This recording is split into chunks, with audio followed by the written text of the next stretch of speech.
So as I said, that we are going to list all the types of residence permit in Deutschland and the requirement. So now let's start with residence permit paragraph 16. Paragraph 16 and 16a, because it's the same thing. You understand? In case if you're in this category, that is part 1, one of the major residence permits in Deutschland, part 1, paragraph 16 and paragraph 16a. Is a residence permit for vocational training. If you come to Germany, you want to do a vocational training, that is ausbildung. You want to do ausbildung, then if you enter into the ausbildung, they will give you paragraph 16a or paragraph 16. You understand? But the requirement that you will meet is you will have an ausbildung contract. You get an ausbildung contract that is a recognized ausbildung, not anyhow ausbildung, a recognized ausbildung, because your first year ausbildung you must be receiving 744 euro. But if you are receiving 700 euro, they can consider.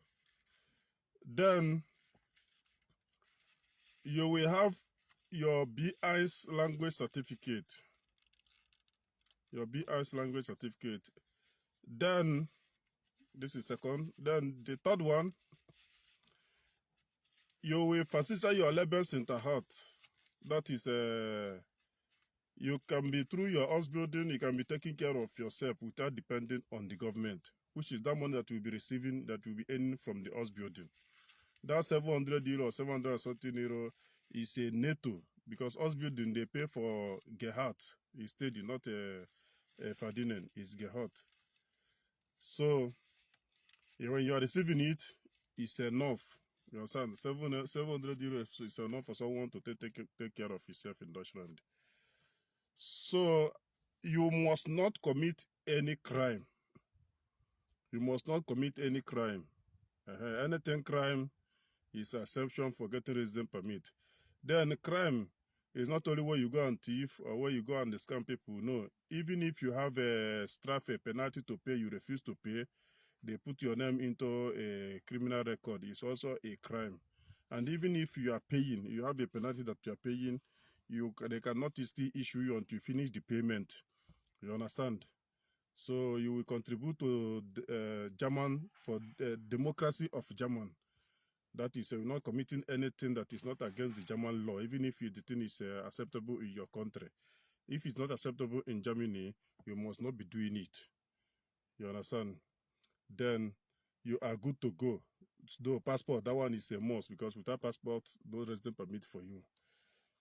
So, and again, they have not yet have any interest in your deportation. You understand? So this is for residence permit for people that never get toleration stay, that is, never have dodo. Paragraph 16 or paragraph 16a, if you enter into ausbildung. Not people that have dodo. I'm still coming for that one. This one is for normal people that don't have dodo. For example, you have vision bescheinigung. You understand? So you see, if you still need more explanation in your own case, you can inbox me. Let me pause here for this one now, because I just want to be hitting major points. So the major point here is that when you are in Germany, you secure an ausbildung place with ausbildung contract, that your salary will not be less than 700 euro. You are good to go. You understand? With your language certificate, B1. Okay? This is the major requirement here. Then you are qualified to have your paragraph 16 or 16a of residence permit. I remain King Lucky State Zebubia, one of Deutschland. And Uncle Papa, yeah. Let's wait for the part 2. Part 2 will be 16b. You move.